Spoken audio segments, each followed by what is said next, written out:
চিকিৎসালয়ৰ বিছনাত নিজৰ শৰীৰৰ অপাৰেচনৰ সময়ত বিহু গীত গাই থকা এজন যুৱকক দেখুওৱা হৈছে। ভিডিঅ'টো শেষলৈ চাব, আপোনাৰো হৃদয় চুই যাব।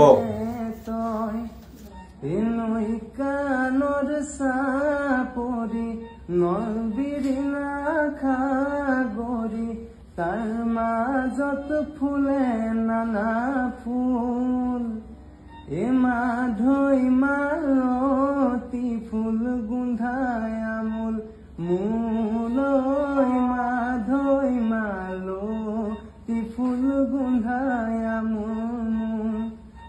জাকে জাকে দিলিয়া খোপাতে বুজিলো গগনা, বিহু তলি নাচনি বজাবি তই কেতিয়া, এও নাচনি কাকে বোলাবি মৰমেৰে।